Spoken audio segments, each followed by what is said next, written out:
दूसरा उसमें आता है वर्ग। तो अगर वर्ग आप लगा देते हैं ये 5% काम और आसान करेगा पूरी तो वर्ग ईमानदारी से, मतलब एक एक क्वेश्चन अगर आप उससे सॉल्व करते हो तो 5% का थोड़ा और इंक्रीमेंट देगा। जैसे बोलते हैं कि हम बोलेंगे मेरा 100% काम हो गया था। तो पहला है कि नोट्स, दूसरा आता है वर्ग और तीसरा आता है आपका दैट इज प्रीवियस क्वेश्चन। और बिना इससे सोचना भी क्यूआईक्यू लगाना आपके लिए कंपल्सरी है।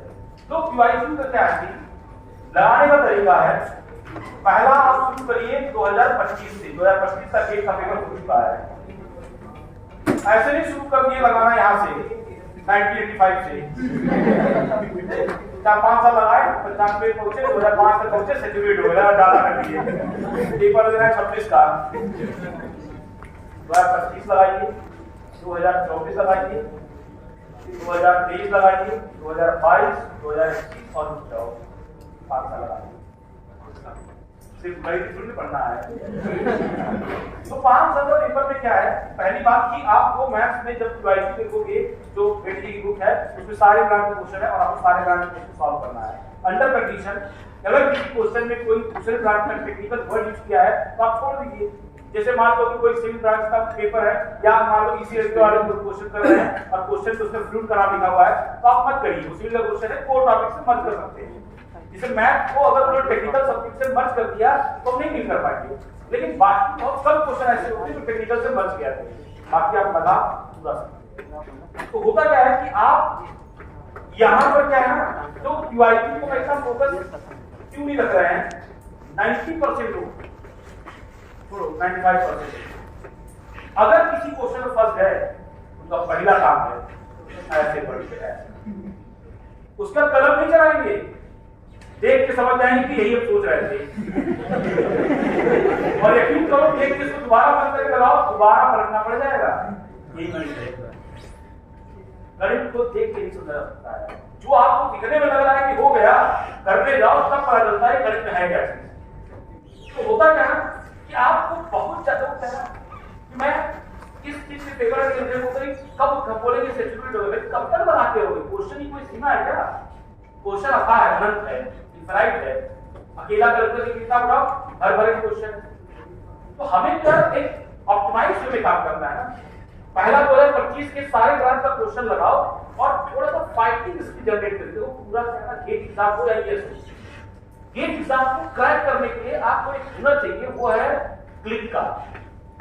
और वही क्लिक फंसता है और वही क्लिक को आप अपने ऊपर ना अप्लाई करके आप सोल्यूशन पढ़ लिए और वही क्लिक आपने देख लिया, क्वेश्चन आपसे हो गया। लेकिन एग्जाम में जो क्वेश्चन आएगा वो तो नहीं आएगा ना क्वेश्चन, वो तो नया क्वेश्चन आएगा, वहां भी तो क्लिक करना चाहिए। और ये जो है दिमाग, और हम इसी को रिलैक्स कर देते हैं, इसी को छोड़ देते हैं। इसको चाहिए था उस पर वर्कआउट करना, आपने किया नहीं, आपने पलट दिया, कभी आपने अपने दिमाग को स्ट्रेस दिया ही नहीं। तो ये बात समझ जाओ कि इसको जितना रगड़ोगे उतना अच्छा काम करता है, इसको जितना ढील दोगे ये उतना वाहियात काम करेगा। मतलब बात इतनी सी है कि इसको जितना प्रेशर पे काम कराओगे उतना ये बेस्ट परफॉर्मेंस करता है। और उसकी रिक्वायरमेंट है, जैसे आप कोई क्वेश्चन फंस गए, एक सीधा सी बात है, आप किसी क्वेश्चन में फंस गए तो आपका पहला काम ये है कि आपने मुझसे ये क्वेश्चन क्यों नहीं किया, I don't know the concept, क्या रीजन कि मुझसे नहीं हुआ। पहली बात तो ये ढूंढना है, कांसेप्ट नहीं आ रहा है, कैलकुलेशन मिस्टेक, क्या रीजन नहीं आ रहा। आपने नहीं हुआ, आपने पढ़ना टॉपिक, उस टॉपिक का कॉपी पढ़ लीजिए, एक बार दोबारा पढ़ लीजिए उसको।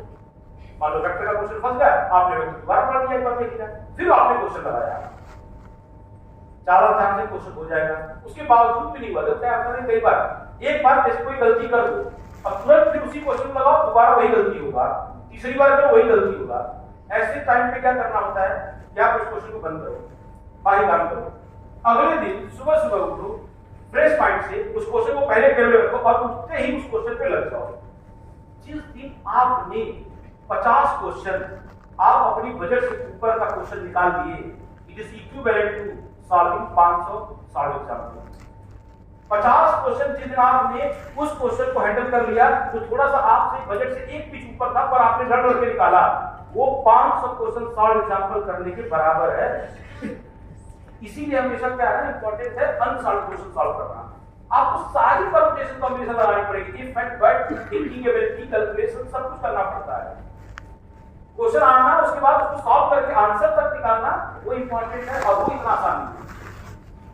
तो थोड़ा सा क्या है ना एक सिस्टमैटिक प्लानिंग की रिक्वायरमेंट है। तो गणित में अगर मैं बात कर रहा हूं नोट्स, दूसरा आता है वर्कबुक, तीसरा है पीवाईक्यू, चौथा जो भी आपको मिलने वाला है जो हमने बता रहा है एडवांस प्रैक्टिस सीट, जैसे लीजिए जरा मिला हुआ है, इसके बाद सुना उसको या वर्कबुक के बाद भी लगा सकते हैं, लेकिन ये क्वेश्चन थोड़े आपको अच्छे लेवल पे मिलेंगे और थोड़े बिल्कुल नए मिलेंगे। इसमें एक आध रियल क्वेश्चन होगा जो प्रीवियस ईयर के आपको रैंक का पूछा क्वेश्चन होगा, थोड़ा नए क्वेश्चन होंगे, वो लगा दीजिए।